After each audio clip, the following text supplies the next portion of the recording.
تبھی معصومین نے آپ کو ایک سفرہ دیا ہے جو سفرہ حسین جمالی ہے. اس سفرے پر آؤ اور بچوں کو لاؤ تاکہ بچپن سے ان کی اچھائیاں مضبوط ہوں اور ان کی برائیاں نکل جائیں. بچپن سے امام حسین آپ کو سفرہ مضبوط کرنا چاہتے ہیں. تو ہم نے عرض کیا کہ انسان ہے لفظ کی وجہ سے. آپ جو زبان سے الفاظ بولتے ہیں یہی آپ کی پہچان ہے کہ آپ انسان ہیں. حیوان کیوں ہے کہ اس میں ایک لفظ کی طاقت نہیں ہے, دوسرا لفظ بنانے کی طاقت نہیں ہے. طوطے کو آپ چند لفظ سکھاتے ہیں, یہ طوطے کی فکر نہیں ہے, یہ آپ کی فکر ہے. اور اگر طوطا آپ کو گالی بھی دے دے آپ کو برا نہیں لگتا, تو آپ غصہ اس پہ کرتے ہیں جس نے طوطے کو سکھایا ہے, کیونکہ آپ کو پتا ہے کہ یہ اپنی زبان نہیں بول رہا, کسی اور کی زبان بول رہا ہے. تو انسان تو انسان ہے لفظوں کی وجہ سے. بکری بول نہیں سکتی, گدھا بول نہیں سکتا, تو بول سکتا ہے. تجھے بولنے کی طاقت ہے اور اس بولنے کے پیچھے فکر ہے, کیونکہ بغیر معنی کے لفظ کسی کام کا نہیں. امام علی فرماتے ہیں کہ ہر انسان اپنی زبان کے پیچھے چھپا ہوا. کیسے پتا چلے شیعہ ہے, اس کی زبان کو چیک کرو. کیسے پتا چلے اہل سنت سے ہے, اس کی زبان کو چیک کرو. کیسے پتا چلے یہ محب اہل بیت ہے یا دشمن اہل بیت ہے, اس کی زبان کو چیک کرو.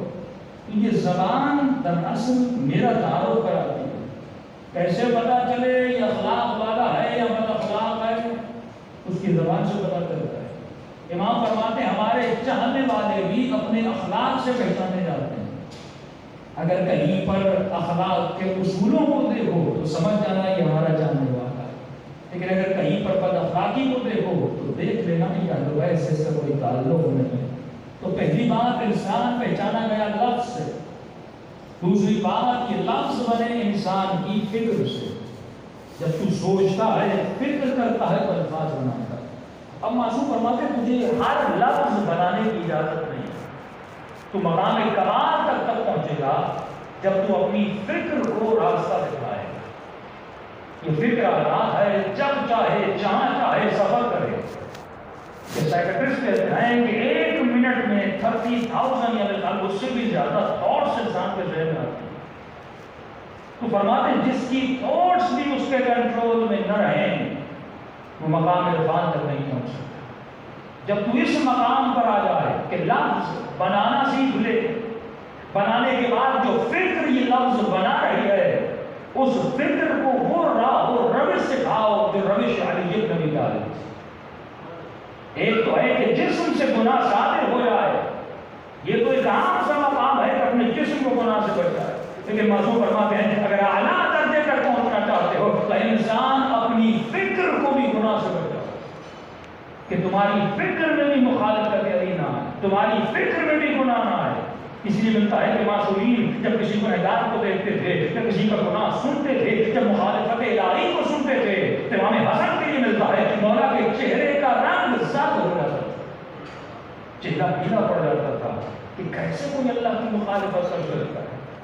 لیکن ایک معاشرہ ایسا ہوتا ہے اتنا بحث ہو جاتا ہے، کبھی پوچھیے اپنے اہل سنت کے بھائیوں سے کہ اس کلچر کو سوسائٹی کو ہوا کیا تھا کہ 60 سال کا عرصہ گزرا، ایک انقلاب آتا ہے، اس انقلاب کو لانے والے کا نام محمد رسول اللہ ہے۔ وہ لوگوں میں ایک ریولیوشن لاتے ہیں، ایک تبدیلی لاتے ہیں، ان کی جہالتوں کو ختم کرتے ہیں، جو بیٹیوں کو زندہ دفن کرتے تھے ان کی عادتوں کو ختم کرتے ہیں، جو بتوں کو پوجتے تھے ان کی عبادتوں کی راہ و روش کو بدل دیتے ہیں، ایک بہترین معاشرہ رسول خدا دیتے ہیں۔ اب تجھے دیکھنا یہ ہے کہ رسول خدا کی ریولیوشن کو بچا کون رہا ہے اور تباہ کون کر رہا ہے۔ اس 60 سال میں ایسا کیا ہوا کہ رسول کے منبر پر ایک شخص بیٹھتا ہے جس کا نام ہے یزید، اور حسین کے علاوہ سارا معاشرہ اس کو ایکسپٹ کرتا ہے، اس کو قبول کرتا ہے۔ اس کا مطلب معاشرہ یعنی یہ وہ معاشرہ تو نہیں جس نے محمد کو ایکسپٹ کیا تھا۔ اتنا بدلاؤ، ایک طرف رسول کی ریولیوشن کے لیے لڑ رہا ہے مسلمان، ایک طرف مسلمان کس کو ایکسپٹ کر رہا ہے؟ یزید جیسا جو شریعت محمد کا مخالف ہے، اور اسے کوئی احساس بھی نہیں ہے کہ میں کس کو اپنا حاکم مان رہا ہوں۔ اب ایشو یہاں پہ کھڑا ہوتا ہے، آپ یونیورسٹیز میں پڑھتے ہیں اپنے اہل سنت کے زبان میں، دیکھیے سنی بھائی ہے اس کا مطلب کیا ہے؟ بھائی کو گناہ سے بچاؤ، بھائی کو غلط عقیدے سے بچاؤ۔ اتحاد میں مسلمین کا مطلب یہ ہے کہ اپنے مسلمان بھائیوں کے مقدسات کو برا بھلا نہ کہو، لیکن علمی بحث کو مت چھیڑنا، کو چھوڑنا۔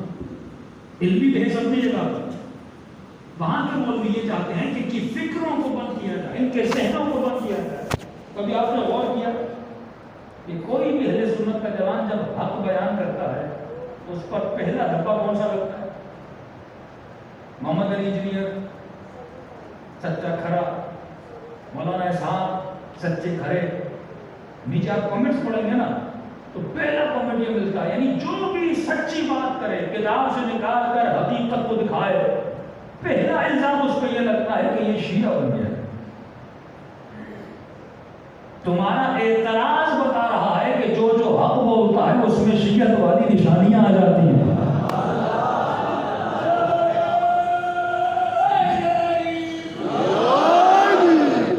جو تمہیں بخاری لکھا ہے، جو تمہیں مسلم لکھا ہے، جو تمہیں طبری لکھا ہے، جو تمہیں ابن خلدون لکھا ہے، تم بھی تو شیعہ بن، کتابیں تمہاری لکھا ہم رہے ہیں، بتا ہم رہے ہیں، ڈرے ہوئے ہیں۔ قرضاوی کا نام آپ نے سنا ہوگا، مصر کا عالم، سب سے زیادہ داعش کو فتویٰ دینے والا یہ بندہ، جہاد و نکاح کی فتویٰ سارے فتویٰ۔ اس کا مشہور جملہ اس نے کہا ہے، سنی و اتحاد بین المسلمین کبھی نہ کرنا، کہ کیوں کا اتحاد بین المسلمین تمہارے نقصان میں، اتحاد کرو گے اس کا مطلب تمہارے بچے شیعوں کے ساتھ اٹھیں گے بیٹھیں گے تو علی کے رنگ میں رنگ جائیں گے، کیونکہ شیعوں کی کمر دلائل کے اعتبار سے پہاڑ سے بھی زیادہ مضبوط ہے، کیونکہ یہ مکتب عقل کا مکتب ہے، اس مکتب کو کسی مولوی نے نہیں بنایا بلکہ امام نے بنایا ہے، یہ مکتب علم الہی دلائل خداوندی ہے، اس مکتب میں واحد مکتب ہے جو کھلم کھلا کے جام دلیلیں دے، ہم بات کرتے ہیں کہ دو چیزوں پہ انہوں نے مکتب کو پھنسایا ہے، ایک عدالت صحابہ کا نظریہ، دوسرا خطائے اجتہادی کا نظریہ، اور دونوں نظریے عقلانی نہیں ہیں۔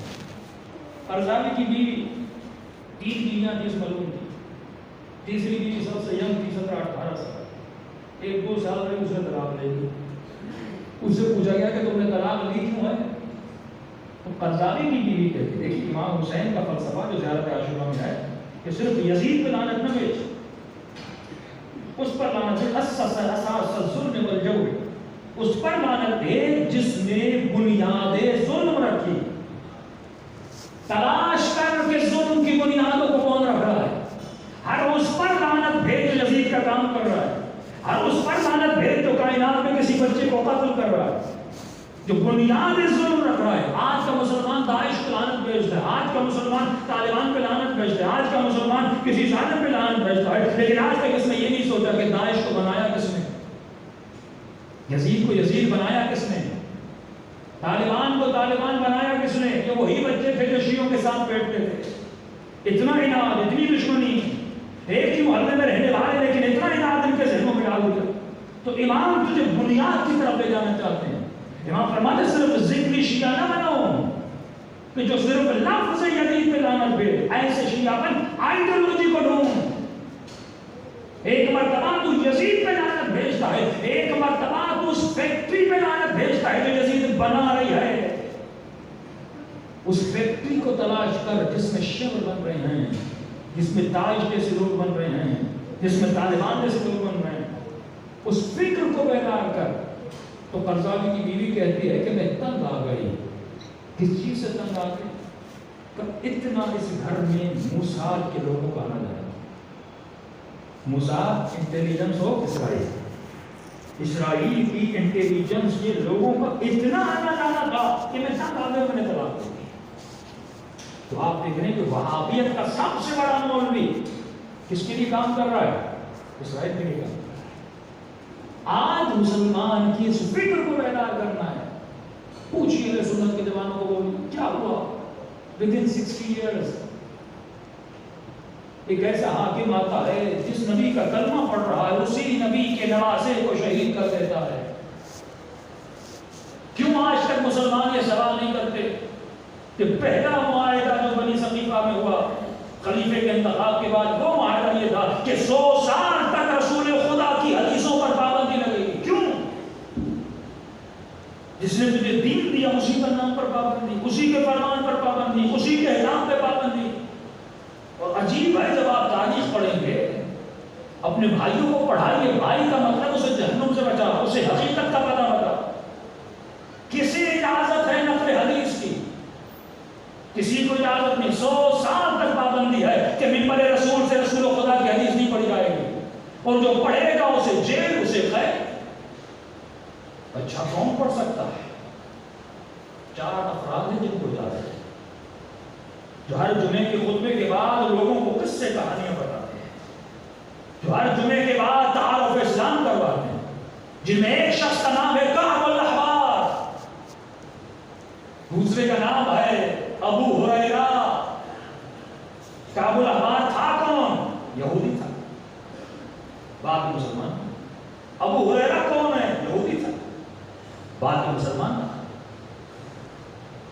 آپ جب یہودیت کے ہاتھوں کو تلاش کریں گے آپ پریشان ہو جائیں گے۔ قتل حسین میں بھی یہودیت شامل ہے، قتل علی میں بھی یہودیت شامل ہے۔ آج تک ممبر سے یہ جملہ سنا کہ مولا علی کے سر پہ ضرب لگی تو مولا نے کہا فضل رب الکعبہ، کعبے کے رب کی قسم کے نہیں کامیاب ہو گیا۔ لیکن دوسرا جملہ نہیں سنایا جاتا، دوسرا جملہ یہ تھا کہ مولا فرماتے حسن میرے لال سے یہودیہ کے بیٹے کو کرو۔ سے میرے سر پہ ضرب لگ رہی. دوسرا قاتل حسین ابن علی کا ہے. 5 امام فرماتے 2 قاتل ہمارے 2 بڑے اماموں کے، دونوں ایک یہودی عورت کے بیٹے تھے. ایک ابن ملجم، دوسرا یزید. آپ کہیں گے یزید بھی یہودیت کا بیٹا ہو سکتا ہے. کل شاید بتا چکا ہوں آپ یزید کی ماں کا بھی نام پتا نہیں. جو نام مشہور ہے، خاتون تھی جس کو روم سے لایا گیا تھا. اس زمانے کا سیریا روم میں تھا، وہاں سے لایا گیا تھا. یہ خاتون، اس کے پیٹ میں یزید کا اس نجس کا حمل ٹھہر گیا. اس خاتون کا جو باپ تھا وہ مسیحی تھا، اس کی جو ماں تھی وہ یہودیہ تھی. پیٹ میں آنے کے بعد اس کو طلاق دی جاتی ہے، یہ واپس چلی جاتی ہے اپنے روم میں. یزید کہاں پلتا ہے، کہاں بڑا ہوتا ہے اس زمانے کے سیریا میں. اور اس کی ماں کہتی ہے کہ مجھے باپ کے دین سے زیادہ اپنی ماں کا دین پسند ہے. کس سوسائٹی میں پیدا ہوتا ہے، کس سوسائٹی میں بڑا ہوتا ہے؟ ایک یہودی سوسائٹی میں بڑا ہوتا ہے. اور مقام تعجب یہ ہے کہ یزید جب تخت حکومت پر آتا ہے، تمام اہل سنت کہتے ہیں کہ معاویہ نے سے منع کیا تھا تجھے کس سے بھی لڑنا ہے لڑنا، لیکن کبھی حسین سے جنگ نہ کرنا. پھر مقام تعجب یہ ہے کہ یزید اپنی باپ کی بات کو نہیں سنتا اور فوراً اعلان جنگ کرتا ہے امام حسین سے. جب تاریخ کو ٹٹولا گیا اور دیکھا گیا تو پتا چلا اس کا ایک مشیر تھا جس کا نام سرجان تھا یا سرجون تھا، جس کا تعلق یہود سے تھا. امام حسین کے قتل کے بعد فوراً وہ بیت المقدس چلا جاتا ہے اور وہاں پر جا کر ایک کتاب لکھتا ہے جو آج تک موجود ہے. اس کتاب میں یہ ثابت کرتا ہے کہ مسلمانوں کے نبی پر علیاذ باللہ جنات حملہ کیا کرتے تھے. اس کے ذہن پر جن آ جاتے تھے. وہ اپنی زبان سے جو کہتا تھا وہ آیت اس کی اپنی طرف سے نہیں تھی، علیاذ باللہ کسی اور کی طرف سے تھی. خط لکھتا ہے ابن زیاد کو، یہ مشیر تھا یزید کا، خط و کتابت کرتا ہے. تبھی تو یزید کی شعر و شاعری پڑھ کے آپ کو تعجب ہوگا کہ جب خبر شہادت امام حسین آتی ہے، ابن زیاد کو کہتا ہے تو ایک شراب کا جام پی، میں ایک شراب کا جام پیتا ہوں، اور پینے کے بعد کہتا ہے اے اعتراض کرنے والے جو مجھ پر اعتراض کر رہے ہو کہ میں شراب پی رہا ہوں. منذ یومن، کیا ہوا؟ ایک دن محمد کے دین میں شراب حرام تھی، تو آج دین مسیحیت پر آ کر شراب پی لے.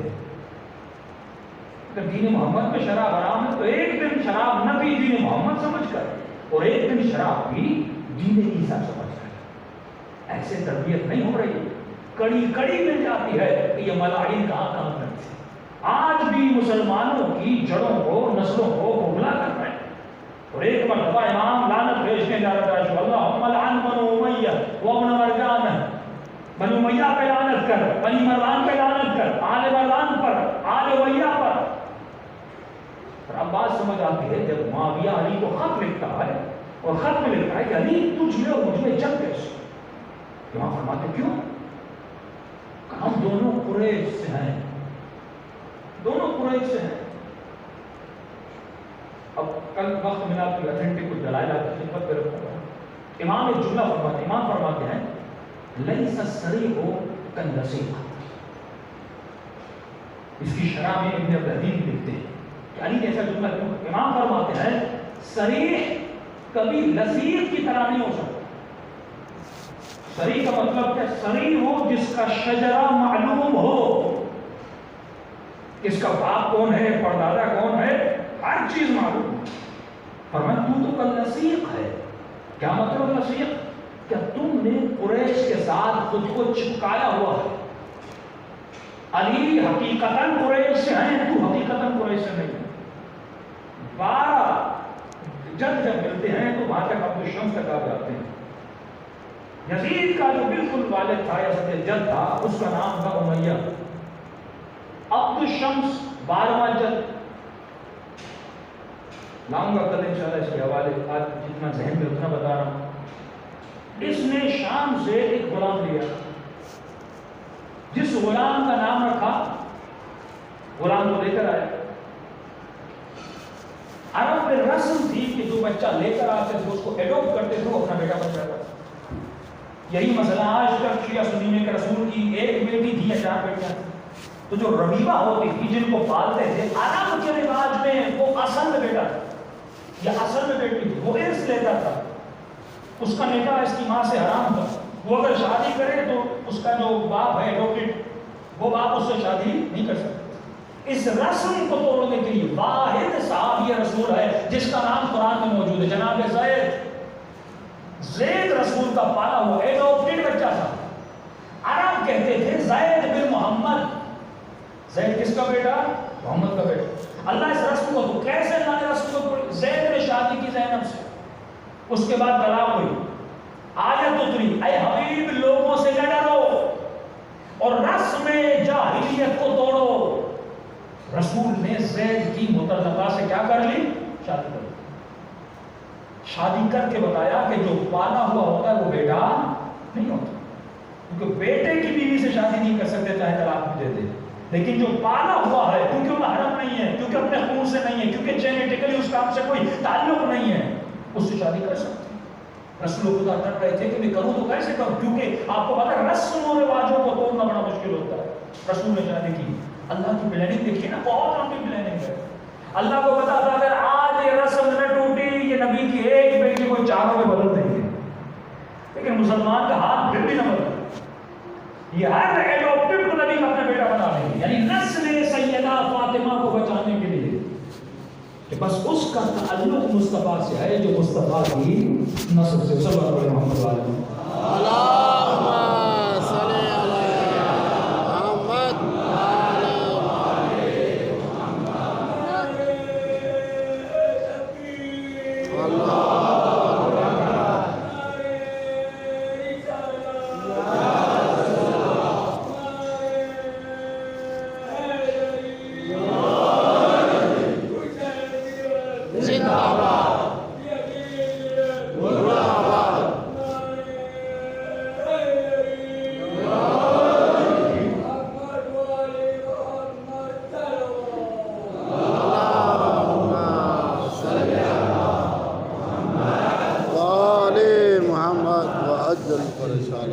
اب اس کو لے کر آئے، یہ غلام ہے اس کی نسل سے نہیں، اب ہمارا تجربے سمجھ آتے، یہ اتنا مذہب تھا اس نے مکے کے شہر میں لوگوں کا جینا حرام کر دیا، کسی کی چوری کرتا، کسی کی عزت کو پامال کرتا۔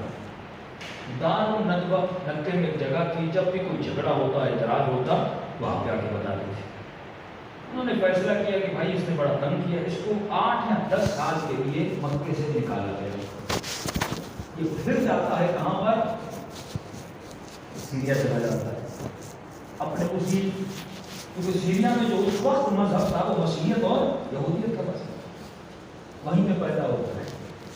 تو تاریخ لکھنے والے دیکھتے ہیں وہاں جانے کے بعد یہ ایک شادی شدہ عورت کے ساتھ تعلق بناتا ہے جو ایک یہودی خاتون تھی، اس سے اس خاتون کو حمل ہوتا ہے، حمل ہونے کے بعد اس سے بچہ ہوتا ہے، جس بچے کو یہ بعد میں لے آ کر مکے میں لے آتا ہے، جس بچے کی نسل سے یہ سارے ابو سفیان بنے گیا۔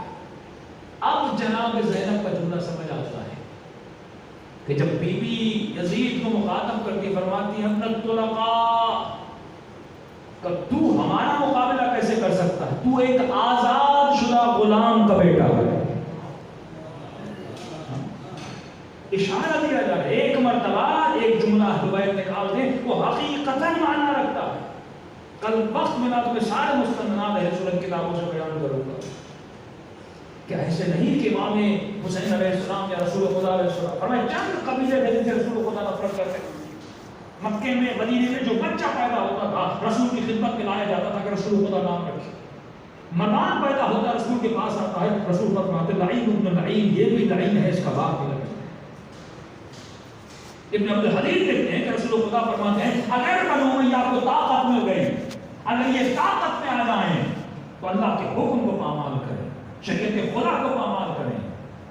اس کے بعد فرماتے ہیں یہی وہ لوگ ہیں جو میری نسل کو شہید کریں، صرف شہید نہیں کریں گے، پورے ان کے خوف سے، قتل کے ڈر سے ہماری نسل پوری کائنات پہ پھیل جائے۔ لوگ موجود تھے 100 سال تک رسول کی حدیثیں منبر سے بناتی، چند لوگوں کو اجازت دی جاتی ہے کہ الاحبار بنیاداً یہودی ہے، امام ابو ہریرہ کہتے ہیں ہسٹری میں جائیں تو یہودی ہے. اچھا منبر پر آ کر پڑھتے کیا تھے؟ ایک سبجیکٹ ہے اسرائیلیات. کیوں وہابیت میں عصمت نبی کا عقیدہ اتنا ضعیف ہے؟ انہوں نے کہا محمد کا مقابلہ نہیں کر سکتے، لیکن اس کے جانے کے بعد اس کی ریولیشن کو ہم تباہ کریں گے، اس کے جانے کے بعد اس کے انقلاب کو ہم تباہ و برباد کر دیں گے، اس کی جڑوں کو غوغا کر دیں گے، ان کی خلافت کو بادشاہت میں بدل دیں گے. وہی رسومات جو روم کی حکومت میں تھی، وہ ناچ، وہ گانا، وہ شراب، وہ بے دینی، وہ ساری چیزیں ان کی حکومت میں لائیں گے. ظاہر ہے انقلاب کی روح ختم ہو گئی تو کھوکھلا مسلمان ہمارا مقابلہ نہیں کر سکتے. آج ایک ملک ہے، 40 ملک ہیں عربوں کے، اسرائیل کا مقابلہ نہیں کر سکتے کیونکہ وہ جانتے ہیں کہ ہم نے ان کی جڑوں کو غوغا کر دیا ہے. یہ لڑنا بھی چاہے نہیں لڑ سکتے کیونکہ ان میں جذبہ حیدری موجود نہیں ہے. آپ کی جڑیں مضبوط ہیں، آپ کی جڑیں زرخیز ہیں. آج دنیا کو بتائیے کون ہے، کون سا نظریہ، کون سی آئیڈیالوجی ہے جو اسرائیل سے لڑ رہی ہے؟ جو تم نے آئیڈیالوجی دی وہ ساری آئیڈیالوجی اسرائیل کے سامنے جھکی ہوئی ہے، لیکن جو علی مرتضیٰ کی آئیڈیالوجی تھی، جو حسین کی آئیڈیالوجی تھی، آج اگر کوئی اسرائیل کا مقابلہ کر رہا ہے، یا وہ یمن کا شیعہ ہے، یا لبنان کا شیعہ ہے، یا ایران کا شیعہ ہے.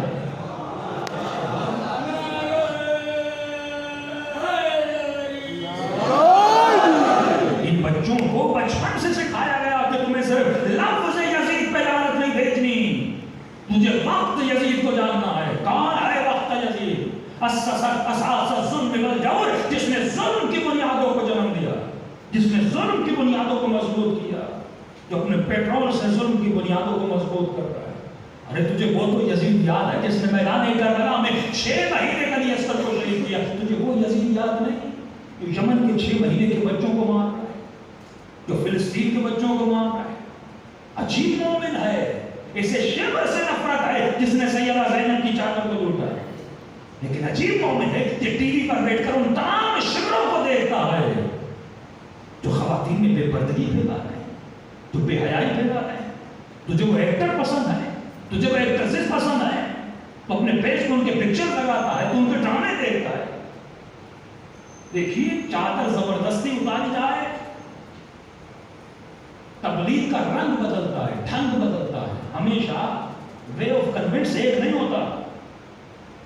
شاہ نے، اتا ترک نے، عمر رضا شاہ نے ایران میں زبردستی حجاب ہوتا ہے. یہ وے آف فساد تھا کہ جو زبردستی. آج کیونکہ زمانہ ہے آزادی کا، فریڈم کا، ووٹ کے ذریعے سے حکمران آتے ہیں تو زبردستی یہ نہ شیعہ خاتون کی چادر اتار سکتے ہیں نہ کسی اہل سنت کی. اب ہے برین واش کرنے کا طریقہ. پہلی غلامی تھی جبر کی، اب غلامی ہے شوق کی، ذوق کی. تیرا بچہ خود دوڑتا ہوا جائے گا اس کے پیچھے، دوڑتا ہوا جائے گا کہ میں تیرا غلام بننا چاہتا ہوں. ویسٹرنائز مائنڈ کیا ہوتا ہے؟ غلامی ہے. آج تیرا بچہ کون سے کپڑے پہننا پسند کرتا ہے؟ آج 8-9 سال کا بچہ کیا کہتا ہے؟ بابا مجھے وہ ٹی شرٹ لے کر دو جس پہ اسپائڈر مین ہو، جس پہ بیٹ مین ہو. یہ بچہ کیوں نہیں کہتا مجھے وہ ٹی شرٹ دے جس پر حسین ابن علی کا نام ہو؟ آج خواتین اپنے لباس کو کس لباس سے تقلید کر کے پہنتی ہے؟ آج کا جوان اپنا ہیئر اسٹائل، اپنے کلوز کا اسٹائل کہاں سے لے رہا ہے؟ تمہارے دونوں طریقے کہاں سے آئے؟ یہ کلچر کہاں سے آیا؟ آج کسی بھی معصوم کا جشن بغیر کیک کے نہیں ہوتا. یہ مقام تحجب میں کیک کاٹنا منع نہیں ہے، کاٹیں، حلال ہے. میں ایڈاپٹڈ کلچر کی بات کر رہا ہوں. آج کسی بھی تمہارے بچے کا برتھ ڈے بغیر کیک کے نہیں ہوتا. یہ مستحب تھا، مستحب مؤکد تھا، کیا تھا؟ یہ ہے ایڈاپٹڈ کلچر. کیونکہ انگریز نے برتھ ڈے تو انگریزوں میں تھا. ہمارے مجھے تو یاد نہیں بچپن میں میرا برتھ ڈے ہونا ہے. برتھ ڈے کا کلچر انگریزی کلچر تھا. اچھی بات ہے، دن مناؤ، سال میں ایک دن ہے، بچے کے لیے مناؤ، خوشی مناؤ، اس کو گفٹ ملے، خوش ہو جائے. لیکن میں ایڈاپٹڈ کلچر کی بات کر رہا ہوں کہ آپ نے اپنی زندگی میں کوئی ایسا برتھ ڈے دیکھا جس میں کیک نہ ہو؟ کیوں؟ بغیر برتھ ڈے کیک نہیں ہو سکتا؟ ہو سکتا ہے. لیکن کیونکہ میں نے برتھ ڈے کو فلی ایڈاپٹ کیا ہے کہ جیسے وہ مناتے ہیں ویسے میں مناؤں. اب آیا معصوم کا جشن. کس کا برتھ ڈے ہے؟ مولا علی کا. اس میں بھی کیک ہو. یہ کیک کا کلچر تو نہیں، کس کلچر کی بات کر رہا ہوں. کیک تو وہی آٹا ہے اور دودھ ہے، بناؤ، کوئی مسئلہ نہیں، حلال ہے. کلچر کہاں سے آیا؟ کپڑا تو کپڑا ہے، پینٹ بناؤ، شرٹ بناؤ، اسکرٹ بناؤ. کپڑے سے جنگ نہیں ہے، اس کی ڈیزائن سے جنگ ہے. اس کا ڈیزائن اسلامی ہے کہ نہیں؟ اس کی فکر سے جنگ ہے. یہ جو فکر تجھے دی جا رہی ہے، یہ میک اپ جتنے آ رہے ہیں، یہ سرخیاں جتنی آ رہی ہیں، یہ جتنے فیشن آ رہے ہیں، کہاں سے آ رہے ہیں؟ یہ خاتون کہاں سے لے رہی ہے؟ اسلام سے نہیں لے رہی. اسلام صرف نماز روزے کا نام نہیں، اسلام نے وہ آئیڈیالوجی ہے. حسین ایک سویلائزیشن کو بنانے کے لیے کروایا گئے. صرف یہ نہیں کہ اپنا گلا کٹوا کے مولا چلے جاتے، نہیں، امام ایک تجھے راہ اور رسم دے رہے ہیں کہ حسین کے طور و طریقے پہ اپنی سویلائزیشن بناؤ. یہاں ماشاءاللہ بہت گجرات کھوجے رہتے ہیں، کچھ اسماعیلی ہیں، کچھ اسناشری ہیں، کچھ بوہرا. کبھی غور کیا کہ انہوں نے کس طرح اپنے کلچر کو بچایا ہوا؟ ان کی خواتین نہیں تھیں، ان کے بچے تھے. یہ اپریشیٹ کرتا ہوں کہ بوہرا اگر کربلا میں رہتا ہو وہی لباس ہے، بوہرا اگر دبئی میں رہتا ہو وہی لباس ہے، بوہرا اگر UK کے رہتے وہی لباس ہے. کتنا انہوں نے اپنی سوسائٹی کو اندر کلچر سے بچایا ہوا ہے. یہ سوچ تھی حسین ابن علی کی کہ تمہارے بچے اپنا لباس بھی ایڈاپٹ کر چکے، اپنی لینگویج بھی ایڈاپٹ کر چکے، اپنی سوچ بھی ایڈاپٹ کر چکے. حسین چاہتے تھے کہ حسینی کا گھر الگ ہو. تم بنیاد رکھو ایک سویلائزیشن کی، دنیا تم سے سیکھے، نہ کہ تمہارے بچے صرف کاپی پیسٹ کرتے رہیں. کیوں پاکستان میں، دنیا میں ہر اس مولوی کو مارا جاتا ہے جو کریٹو مائنڈ سیٹ رکھتے، لیکن جو کاپی پیسٹ مولانا ہے، جو وہی رس کی مجالس پڑھتے رہے، کوئی ہاتھ بھی نہیں لگاتا. شہید مجاہدین کو شہید کیا جاتا ہے، پاکستان میں کئی مولانا کو بین کیا جاتا ہے، شہید عارف حسین حسین کو شہید کیا جاتا ہے. اتنے شاعر شیعوں کو کسی کو نہیں مارا جاتا، صرف جعفر کو شہید کیا جاتا ہے. وہ اپنی پوئٹری میں کریٹیوٹی لا رہا تھا.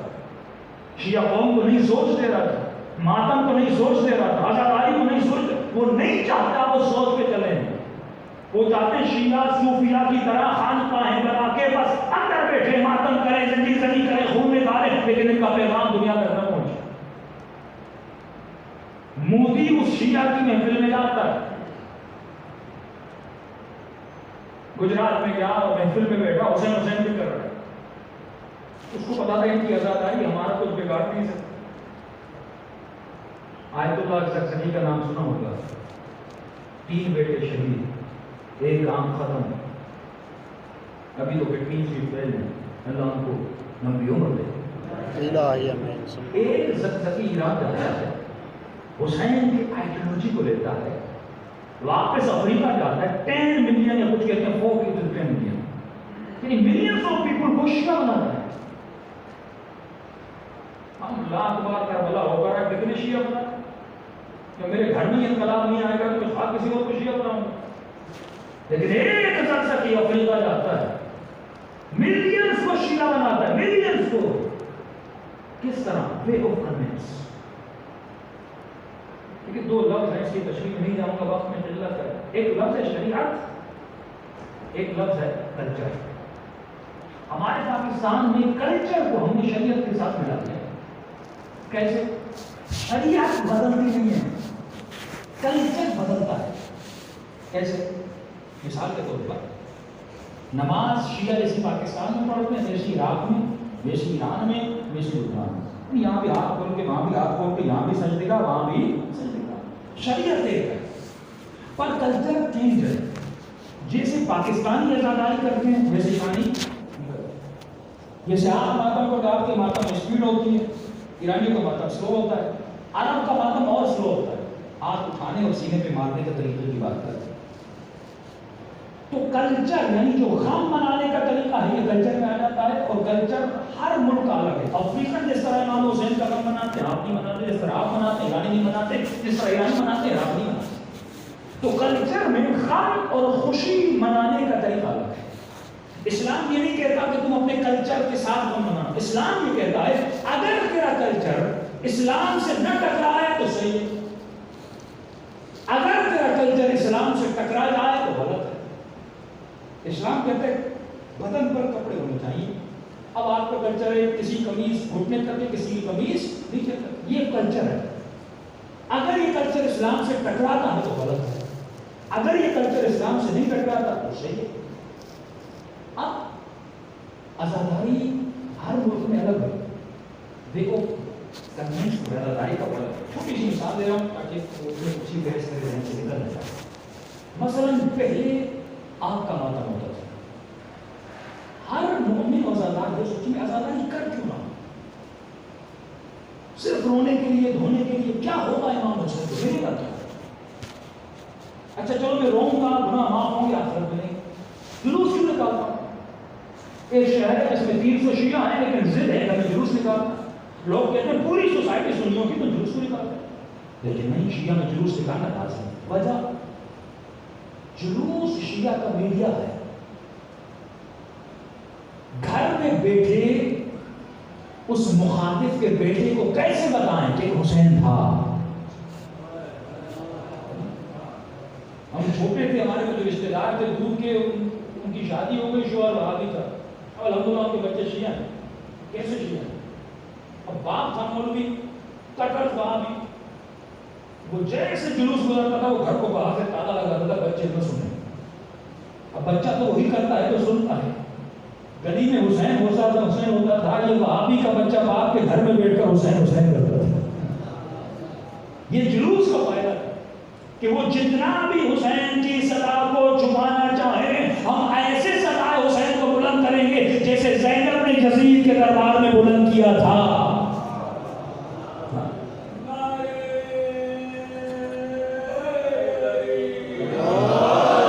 اس طرح سے حسین کا پیغام. تو جلوس کا ہدف, اصل ہدف سمجھو. اب جلوس کو عادت نہ بناؤ, جلوس کو مقصد نہ بناؤ. جلوس مقصد نہیں ہے. مقصد کیا تھا کہ حسین کی آواز پہنچے. یہ وے آف کنونس تھا. ہم اس کو کنوے کیسے کریں, یہ ایک طریقہ تھا کہ حسین کی آواز کو. صرف اس وقت ٹی وی نہیں تھی, ریڈیو نہیں تھا, یہ طریقہ تھا. اچھا آگ کا ماتم. اب آپ سوچیے پورے شہر میں پتا چلے بھائی کچھ لوگ ہیں جو آگ پہ دوڑ رہے ہیں, کتنا رش لگے گا. کیسے جمع کرتے لوگوں کو؟ لوگ حسین کے نام پہ تو جمع ہوتے نہیں. تو ان مخالفوں کو ہم نے جمع کی آگ کے نام. بھائی آ گئے کچھ ایسے مسلمان ہیں جو آگ پہ دوڑتے ہیں. اب بچے بڑے مجمع لگ جاتا تھا, بھائی آگ کا ماتم ہونا ہے فلاں تاریخ کو. پوری دنیا جمع ہوتی تھی. اس آگ کے ماتم کے بہانے پر سب کو ہم بتاتے کہ یزید کون تھا, اس کا باپ کون تھا. وے آف کنوے. پھر آیا زنجیر کا ماتم, خون کا ماتم. یہ بھی ایک نئی چیز تھی کہ آپ کو پتا چلے شہر میں کوئی خون نکلا, لوگ جمع ہو جائیں گے. مجمع زنجیر نہیں عاشور کو آئے, ہزاروں کا مجمع. اب ہمارے گاؤں میں بھی مجلس ہوتی ہے, 10,000 کا مجمع.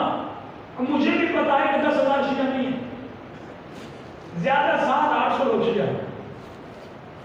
یعنی اگر 10,000 ہے تو 1,000 شیعہ 9,000 ہے, تو 9,000 زنجیر کو دیکھنا ہے. دنیا کو کیا نظر آ رہا ہے کہ اتنے شیعہ ہو گئے, سارے شیعہ ہو گئے. اور 10,000 میں سے جو دیکھنے آتے تھے صحبت اثر رکھتی ہے نا. مجلس سنتے تھے, حسین کا نام سنتے تھے. جس طرح آپ رنگ میں رنگ جاتے ہیں, فلاں کلچر, فلاں ٹوپی کا کلچر, فلاں کپڑے کا کلچر, تو 10 دن ہر کوئی کالے کپڑے پہن رہا ہے. ان کے بچے نے ہمیں بھی کالے کپڑے پہننے. یہ شیعوں کی صحبت میں آتے تھے, نوحے سنتے تھے. مانتے وے آف کنوے, کنوے کرنے کا طریقہ. لیکن سوال یہ ہے کہ ہر طریقہ اپنے زمانے کے ساتھ مناسب ہوتا ہے. ایک طریقہ 1960 میں مناسب تھا, یہ نہیں کہ تم اسی طریقے کو 2020 میں چلاؤ. یہ بے وقوفی ہے.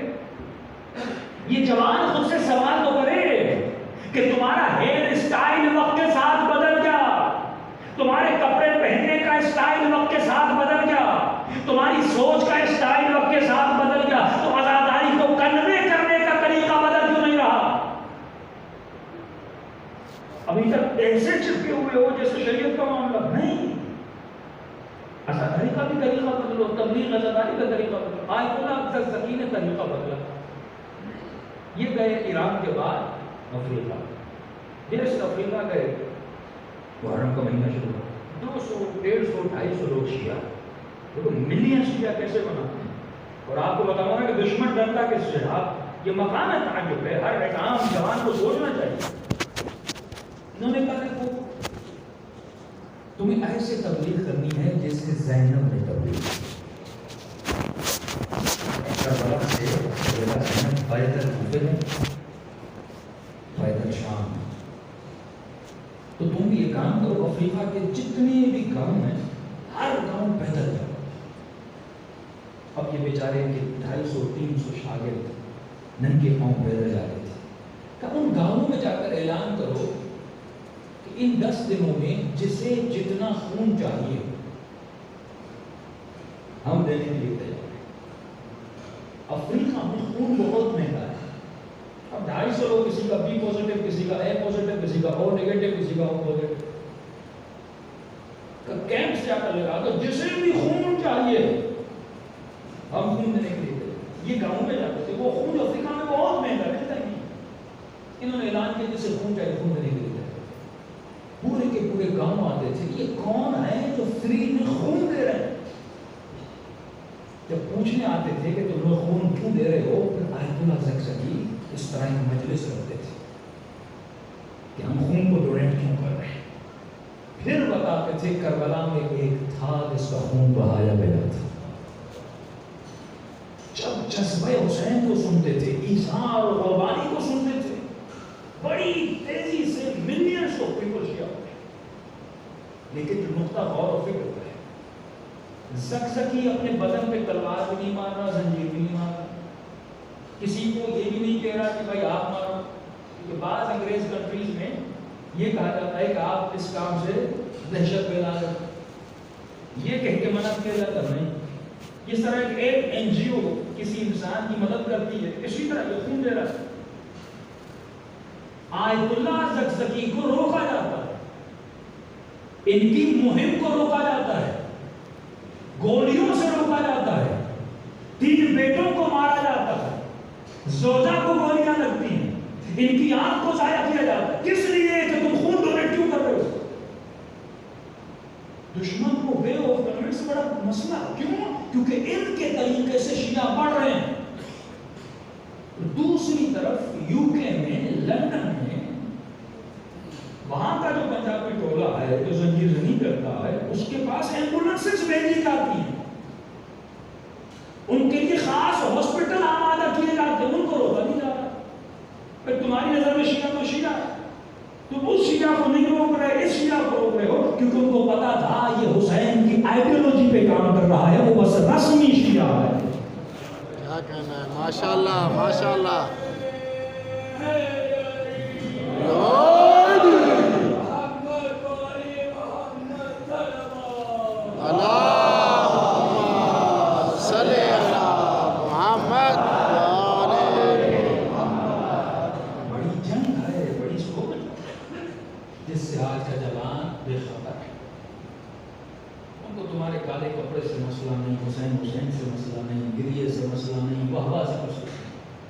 مسئلہ ہے تمہاری آئیڈیالوجی سے, جو آئیڈیالوجی زائنسٹ آئیڈیالوجی, اس کے خلاف, جو ظالم کے چہرے سے نقاب ہٹا لے, اس آئیڈیالوجی سے مسئلہ ہے. مسلمان تو مسلمان ہیں, کچھ مسلمانوں سے بڑے اچھے تعلقات ہیں, کچھ مسلمانوں سے برے تعلقات. وجہ کیا ہے؟ ہم نہیں چاہتے کہ تمہارا بچہ یہ جانے کہ حق کیا ہے, سچ کیا ہے. وہ ایک کارٹون کی طرح, ایک ذہنی غلام کی طرح تمہارے بچے کو چلانا چاہتے ہیں, اور حسین اسی ذہنی غلامی سے ہمیں بچانا چاہتے ہیں. آج وقت کم ہے, انشاءاللہ کل سورہ والفجر کی کچھ آیتیں پڑھوں گا کہ من الحسن الی الحسن والفجر ولیال عشر. مجھے قسم ہے, فجر کی قسم ہے, ظہور کی, فجر سے مراد ظہور امام, ولیال عشر, مجھے قسم ہے 10 راتوں کی, 10 راتوں سے مراد من الحسن الی الحسن. علی کو حکومت ملی, لیکن حسن سے لے کر اگلے حسن تک کسی کو حکومت نہیں ملی. جس ظلمت میں ابھی بھی ہم گھرے ہوئے ہیں، من الحسن الی الحسن۔ اے مومن، کہیں ظلمت کے پردوں کو دیکھ کر گھبرا نہ جانا۔ امام فرماتے ہیں آخری زمانے میں لوگوں کا ایمان کمزور ہو جائے، کب آئیں گے امام زمانے؟ سنتے آ رہے ہیں مولانا، کب آئیں گے؟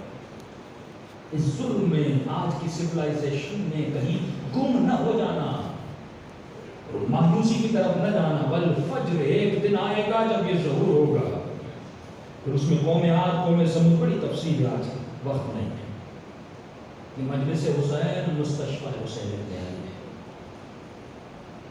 کتنا بھی انسان گنہگار ہوگا، مقام میں معرفت یہ ہے کہ اپنے گناہ پر پشیمان ہو جائے۔ یہ سب سے بڑی طاقت پتہ کیا ہے؟ اپنی غلطی کو مان لیں۔ کتنا مشکل ہوتا ہے شوہر بیوی کو کہے ہاں میں غلط تھا، باپ بیٹے کو کہے میں نے غلطی کی، بھائی کو کہے ہاں بھائی 2 سال پہلے میں نے زیادتی کی تھی۔ یہ غلطی کو ماننا بہت بڑا جرم ہے۔ چچ امام کا فرمان ہے، فرماتے 3 دن گزر جائیں، مومن سے ناراض رہے کسی بھی چیز کی وجہ سے، 3 دن گزر جائے ناراضگی باقی رہے، فرماتے ملعون لعنت ہے اس پر۔ آج بھائی سے بات نہیں کرتا، بہن سے بات نہیں کرتا، کس وجہ سے؟ کبھی بیوی کی وجہ سے، کبھی فلاں رشتے دار کی وجہ سے، کبھی مال کی وجہ سے، کبھی دولت کی وجہ سے، کبھی ذات کی وجہ سے۔ معصوم فرماتا ہے تم نے کبھی علی کو دیکھا جو اپنی بنیاد اور رشتے داری کی وجہ سے محبت کرے؟ اگر علی ایسا کرتے تو عقیل کو مان دیتے، عقیل کے ہاتھوں پہ گرم لوہے نہیں لگاتے۔ محبت خدا کی وجہ سے، نفرت خدا کی وجہ سے تمہاری رشتے داریاں کوئی اہمیت نہیں رکھتی کہ میرا بھائی ہے، میرا بیٹا ہے، میری بیوی ہے، میرا رشتہ دار نہیں۔ محبت اس کی ہونی چاہیے جس کے دل میں خدا کی محبت ہے۔ جو نفرت خدا کرے اس سے کیسی محبت؟ کہ 3 دن گزر جائیں آپس میں بات میں کریں، دونوں کا کریں۔ پوچھنے والے نے تعجب کیا کہ مولا غلطی میری نہیں، غلطی اس کی ہے۔ امام نے کہا پھر اگر اس کی غلطی ہے اس کے گھر پہ چلا جا اور کہا اے مومن، اگر میری غلطی میں نے تجھے معاف کیا، اگر تیری غلطی تو مجھے معاف کر دے، اب اس کے بعد اس کی مرضی کو معاف کرے یا نہ کرے، اس کے بعد وہ راضی ہو جائے یا نہ ہو جائے، امام فرماتے ہیں جیسے اس کے گھر سے واپس آتا ہے لعنت کی تلوار اس کے سر پہ کھڑی رہے گی پر تیرے سر سے ہٹ جائے گی۔ تم نے حجت کو تمام کیا، اگلے جملے بڑے عظیم ہیں معصوم کے، فرماتے ہیں اس کے در سے لے کر اپنے گھر تک ہر وہ قدم جو اٹھاتا ہے خدا ہر قدم پہ تجھے 70 نیکیاں دیتا ہے، تیری 70 برائیوں کو ختم کرتا ہے۔ یہاں تک فرماتی جب گھر پہنچتا ہے تو خدا ملائکوں کو کہتا ہے لکھ دو اس کے نام اعمال میں اس نے ایک شہید کی شہادت کا مقام لے دیا۔ کتنا ثواب کمانا، لیکن اپنی انا، اپنی ضد انسان کو روک لیتی۔ یہ مستشفیٰ ہے، یہاں پر آ کر علاج کرو۔ بدن بیمار ہوتا ہے نا، کٹواتے بھی ہو ڈاکٹر کو دے دیتے ہو، میری باڈی کو چیرو، پھاڑ دو، میرا دل تیرا، میری کتنی دیر، وہ بھی بے ہوش کر کے چیرتا ہے، پھاڑتا ہے۔ ہاں اس وقت تو منع نہیں کرتے ڈاکٹر، تو حسین کہتے ہیں آؤ میرے مستشفیٰ میں، آؤ میں تیری روح کا علاج کروں، آؤ اپنی گندگی اور برائیوں سے وجود کو بچاؤ۔ کبھی کبھی ایک برائی انسان کو تباہ کرتی ہے اور کبھی کبھی ایک اچھائی انسان کی تمام برائیوں پہ بھاری آ جاتی ہے۔ وہ کون سی اچھائی؟ اس اچھائی کا ذکر آج کروں، ربط مصیبت۔ ایک اچھائی ہے جس کا نام ہے ادب۔ بے ادب محروم از لطف رب، یہ بچوں اور جوانوں کے لیے ہے۔ جو بے ادب ہو جائے اللہ کہتا ہے میرے لطف سے محروم ہو جاتا ہے۔ باپ کا ادب کر، ماں کا ادب کر۔ رسول خدا فرماتے ہیں آخری زمانے میں میری امت کا یہ حال ہوگا کہ آخری زمانے کے بچے اپنے والدین کے ساتھ مذاق کیا کریں، ایسے بات کریں جیسے بھائی سے بات کی جاتی ہے۔ یہ کلچر ہے کہ نہیں؟ ماں کو نام سے بلایا جاتا ہے، باپ کو نام سے بلایا جاتا ہے، اور باپ کہتے ہیں بولا ہم تو فرینڈ بھی ہیں۔ تمہارا فرینڈ ہے تم فرینڈ بھی ہو۔ ادب کا لہجہ آپس میں رکھو، محبت کرو، پیار کرو، لیکن والد والد ہوتا ہے، بیٹا بیٹا ہوتا ہے۔ فرینڈشپ نہیں ہے. عجیب بات ہے عباس کا سیدہ زینب کے سامنے، عباس کا امام حسین کے سامنے، بڑے بھائی کا ادب، چھوٹے بھائی کا ادب، ماں کا ادب. جب تم ان تمام کرداروں کو دیکھو گے تمہیں ادب ہی ادب نظر آتا ہے. آج کوئی انگریز کا کلچر بولا ہم فرینڈلی ہیں، فرینڈشپ ہے. ایسی فرینڈشپ جس میں بے ادبی آ جائے، بے احترامی آ جائے، باپ کو اردو کر کے پکارے، باپ کو ایک کام کہے باپ کو جواب دے دے، لوگوں کے سامنے باپ کی عزت نہ کرے. معصوم فرماتے یہ ہمارا کلچر نہیں ہے، یہ ڈاکٹڈ کلچر ہے. ادب نے حر کو حر بنایا. حسین کے بھائی اور بھی ہیں لیکن عباس کبھی سوچا 4 بھائی ہیں لیکن عباس کا وہ بھی علی کا بیٹا، چاروں کے چاروں ملک علی کے بیٹے. لیکن جب بین الحرمین جاتے وہاں فرماتے پہلے عباس کی زیارت کر پھر میری زیارت کر. کیا مقام ہے جناب عباس؟ کیوں؟ ادب کی وجہ سے. حسین کی مرضی کے علاوہ تلوار بھی نہیں اٹھائی اور بنا ادب کی وجہ سے. مختصر یہ کہ جب مولا کا راستہ روکا تو امام نے کہا کوفے جانے کو کر نہیں، یمن جانے کو کر نہیں، کہیں اور جگہ جاؤں نہیں. اس کشمکش میں امام نے اپنے گھوڑے کو موڑنا چاہا. جیسے موڑا حر نے حسین کے گھوڑے کو پکڑ لیا. جیسے رسیوں میں ہاتھ آئے تو امام نے فرمایا اے حر تیری ماں تیری عزا پہ بیٹھے.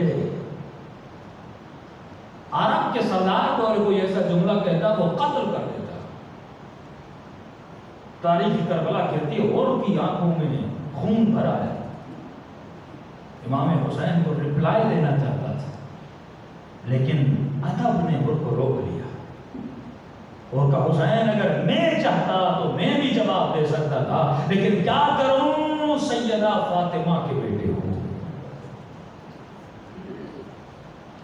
سیدہ کا ادب. اور مولا حسین کو بڑی خوشی ہوتی تھی، ارمان تھا نا اہل بیت کا کہ کوئی ہماری ماں کا ادب کرتا. یہ وہی فاطمہ ہیں جس کو بچپن میں حسین نے دیکھا تھا کہ دربار میں جاتی ہیں پر خالی ہاتھ واپس آتی.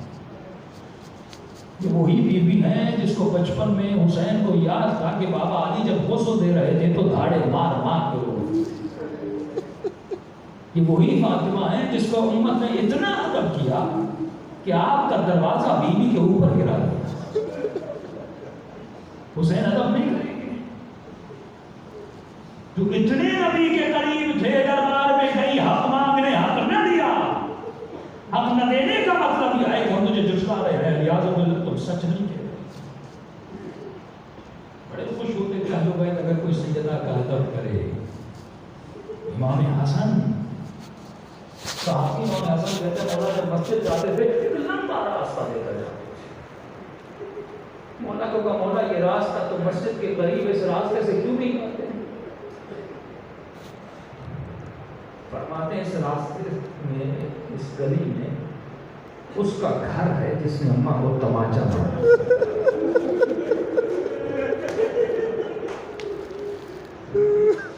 میں اس کا چہرہ بھی دیکھنا نہیں چاہتا، دیکھتا ہوں اماں کا چہرہ یاد آ جاتا.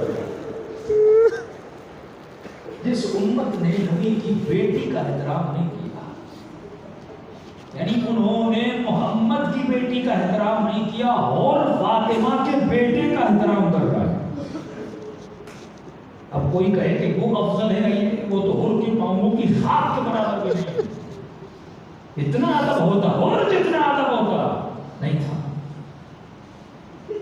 میرا تو ماننا ہے جب حر نے یہ ادب کیا ہوگا نا تو میرا ماننا ہے کہ حسین نے حر کو دعا دی ہوگی. اس دعا کے نتیجے میں خدا نے حر کو رزق توبہ دیا. دعا قبیل میں پڑھتے ہیں مختلف الگ کی دعاؤں میں توبہ بھی رزق ہے، کسی کو نہیں ملتی. ہر بندہ صالح نہیں بنتا، ہر آدمی اپنی انا کو نہیں مانتا، ہر انسان اپنے گناہ کی عادت کو. یہ رزق ہے، جس کو دعا کرے وہ دعا کرے. ادب کیا. حر نے کہا ٹھیک ہے حسین اگر اس راستے پہ جانا ہے شرط میں ساتھ چلوں گا. وہ بھی اس لیے کیونکہ ابن زیاد نے خط نہیں لکھا کہ حسین کو یہاں نہیں جانے دینا. ساتھ چلیں گے، انتظار کریں گے ابن زیاد کا جواب جو آئے گا میں پابند ہے. رکو. امام نے کہا ٹھیک ہے. کہ نور آتے ہیں حر ساتھ رہا حسین کے. یہاں حسین کے خیمے، تھوڑے سے فاصلے پر اور کے خیمے. جب خیمے ساتھ ساتھ تھے تو ظاہر ہے ایک دوسرے کی فیملیز کی بچوں کا آنا جانا تھا. کشف عاشور اور مسلح پر بیٹھا تھا، اور کی بچی تھی چھوٹی سی. خیام حسینی سے ہوتے ہوتے اپنے بابا کے خیمے میں آئے اور کہنے لگی بابا اور تھوڑا سا پانی مل سکتا ہے؟ اور اپنے بچی کو کہا خیمے میں پانی ہے بیٹا پانی پی لو. کہا بابا نہیں مجھے اپنے لیے نہیں. کہا کس کے لیے پانی چاہیے؟ کہا بابا وہ سامنے جو خیمے ہے نا وہاں 4 سالہ بچی ہے. بابا بڑی دیر سے کہہ رہی ہے اپنے بابا کو بابا مجھے پیاس لگی. کہا اتنا سننا تھا اور کیا بدن کہاں ہے؟ ارے وہ حسین جس نے میرے گھوڑوں کو میرے سپاہیوں کو پانی پلا دیا آج اسی کی بچی پیاسی ہے اسی کو پانی کر دیا. یہ وہ وقت آ جب عورت کے وجود میں بدلاؤ ہو گیا. سوچنے لگا جس حسین کی ماں کو ایک جملہ کہہ نہیں سکتے اس کے بچوں کو یتیم کیسے کروں گے؟ ابن سعد کے پاس ابن سعد کیا فیصلہ ہو نہیں سکتا پانی چھوڑا جائے؟ کہا نہیں. کیوں؟ کہا حسین کو مستاصل کرنا ہے. اتنا بچے روئیں باپ ہے بالآخر تو آئے کہے گا بیعت کر لوں گا ایک تھوڑا سا پانی دیتا ہوں. پیاس کو وسیلہ بنائیں گے حسین کو جھکانے کے. کہا پھر بھی نہیں مانا تو کہا اور شک نہیں کرنا کل کی صبح پہلا تیر میں پھینکوں گا. خیموں کو چلتا ہوا دیکھو گے، چادروں کو لٹتا ہوا دیکھو گے، ان لاشوں پہ گھوڑوں کو دوڑاؤں گا. یہ جملے سننے تھے اب اور کام. خیمے میں آیا پوری رات اور سویا نہیں. بھائی آیا اشارہ کیا چلا جا، غلام آیا چلا جا، بیٹا آیا نکل جا. صبح ہوئی تینوں مل کر آئے بھیا اور مسئلہ کیا ہے؟ پانی نہیں پی رہے، کھانا نہیں کھا رہے، پوری رات سوئے نہیں. کہا کیسے سو جاؤں جب حسین کے بچے پیاسے ہیں؟ تجھے یاد نہیں اسی حسین نے ہم سب کو پانی پلایا تھا. تو میں نے فیصلہ کر لیا کہ مجھے اس لشکر سے نکلنا ہے تو قیامت کے دن میں زہرا کا سامنا کر نہیں سکتا. اب عزیزوں کل میں نے کہا تھا نا ایک ہے گناہ ایک ہے ازالہ گناہ. گناہ کیا ہے تو گناہ کا ازالہ بھی کرو، گناہ کیا ہے تو اظہار کرو اپنے رب کے سامنے. خدا میں شرمندہ ہو کبھی آنسوؤں سے کبھی رو کر کبھی اپنے چہرے سے. آنسو فرماتے جو گناہ کا سوچے اور گناہ کی لذت پہ پھر لذت میں آ جائے اس کی توبہ قبول نہیں ہے. رو نہیں رہا، یہ ہنس رہا ہے، یہ اپنا مذاق اڑا رہا ہے. توبہ وہ قبول ہے اگر زنا کی توبہ کر رہا ہے، زنا کی نفرت اس کے دل میں ہونی چاہیے. اگر رشوت سے توبہ کر رہا ہے، رشوت کی نفرت اس کے گھن آئے ایسے گناہ سے، تب اس گناہ کی توبہ قبول ہے. پر میں بول جیسے چلا تو یہ لشکر اور جب اپنے بھائی اور بھتیجوں کے ساتھ چلا تو فرماتے ہیں اور آدھا راستہ گھوڑے پر گیا اور وہیں سے پیدل جاتا لشکر کو پتہ چلتا ہو تو وہی شہید کر دیتا. آدھا راستہ گیا، آدھے راستے میں اترا. بیٹے کو کہا کہ ہاتھوں میں رسیاں باندھو، آنکھوں پہ پٹی باندھو، اور کہا کہ جب حسین میرے قریب آئے تو مجھے بتا کر. اب ظاہر آنکھوں پہ پٹی ہے اور وہ نظر نہیں آ رہا، آہستہ آہستہ چل رہا ہے. یہاں بیٹا ہے، یہاں بھائی ہے، پیچھے غلام ہے. جیسے آگے بڑھا بھائی نے کہا اللہ اکبر. کہا کیا وہ حسین آ گئے؟ کہا نہیں، عباس استقبال کے لیے آ رہے ہیں. حدیث جب توبہ کر کے اہل بیت کی خدمت میں جاتے ہو تو استقبال اہل بیت تمہارا اس طرح کرتے ہیں. ایک مرتبہ بیٹے نے کہا اللہ اکبر، اللہ اکبر. کہا اب کیا ہوا؟ حسین آ گئے؟ کہا نہیں، علی اکبر استقبال کے لیے. ایک مرتبہ تینوں کی صدا بلند ہوئی اللہ اکبر. کہا اب کیا ہوا؟ کہ خود حسین خیمے سے نکل کے آ رہے ہیں. کہ جب حسین میرے قریب آ جائے تو مجھے بتا دینا. ایک مرتبہ کا بابا حسین کے سامنے کھڑے ہوئے ہو، ایک مرتبہ اور نے خود کو حسین کے قدموں پہ گرا دیا. محبت حسین، شفقت حسین تو دیکھو. ایک مرتبہ مولا حسین نے دونوں ہاتھوں سے ہور کو بلند کیا، اپنے سینے سے لگایا اور یہ جملہ کہا، بھیا اور حسین کے سینے سے لگ جا۔ جو توبہ کے بعد گنہگار کو بھیا کہے اسے حسین کہتے ہیں۔ امام نے اپنے ہاتھوں سے پٹی اتاری، کہا اور آنکھوں کو کیوں بند کیا ہے؟ کہ مولا ان آنکھوں نے آپ کی آنکھوں میں دیکھا تھا۔ مولا میں نے بڑی بے ادبی کی تھی، ایک مرتبہ ہاتھوں سے رسیاں کھولی گا اور ہاتھوں کو باندھ رکھے ہوا ہے کہ مولا یہ وہی ہاتھ تھے جنہوں نے گھوڑے کی لگام کو پکڑا تھا، اے کاش ہاتھ کٹ جاتے کہ کبھی حسین کے گھوڑے کو نہ روکتے۔ مولا آج میری وجہ سے سکینہ پیاسی ہے، آج میری وجہ سے بیویاں پیاسی ہے۔ امام نے کہا تو معافی مانگ کر آیا ہے، ہم نے معاف کر دیا۔ کہ مولا آپ نے معاف کیا لیکن تسکین نہیں مل رہی ہے، مولا دل بڑا بے چین ہے۔ اور کیوں بے چین ہے؟ کہ مولا تب تک موت نہیں آئے گی جب تک یہ کام نہ کر لوں۔ وہ کیا کر دے؟ کہ مولا ایک اجازت دیجیے میں بیویوں سے معافی مانگ رہا ہوں۔ مولا میں سیدہ زہرا کی بیٹیوں سے معافی مانگ رہا تھا، اور حسین نے معاف کر لیا، میری بہنوں نے معاف کر لیا۔ نہیں مولا، اور معافی مانگنا کیوں چاہتا ہے؟ مولا جب میں نے آپ کا راستہ روکا تھا مجھے مہمانوں سے کچھ بیویوں کے رونے کی آواز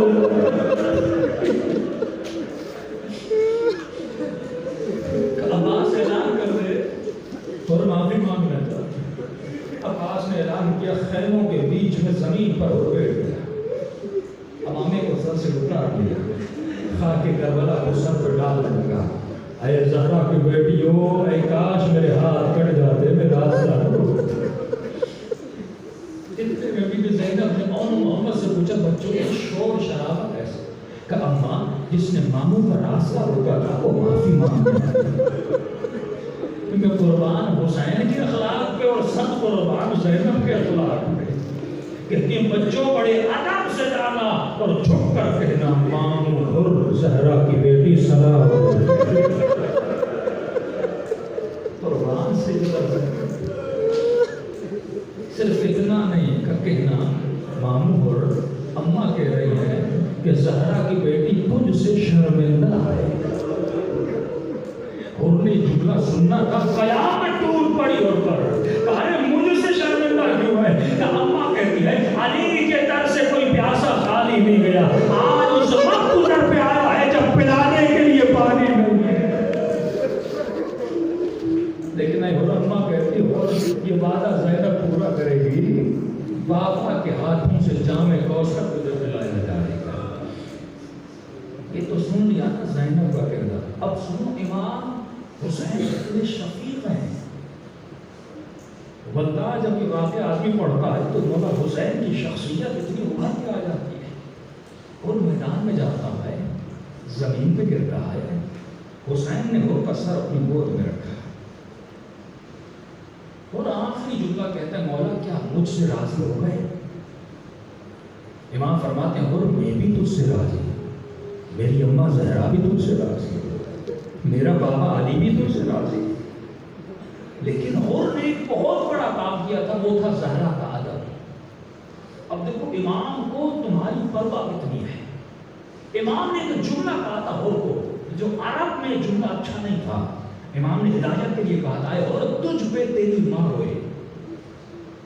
اب حسین کے ذہن میں یہ جملہ ہے کہ کہیں میرے اس جملے سے ہور کا دل ناراض تو نہیں، کیونکہ جس طرح میں حسین اپنی اماں سے محبت کرتا ہوں اور بھی ماں سے محبت کرتا ہوں، کہیں یہ تو نہیں کہ یہ رنجش ہو کہ حسین نے میری ماں کے لیے ایسا کیوں کہا۔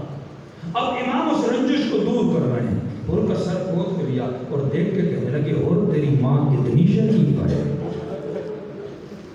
جس نے تیرا نام ہور رکھا۔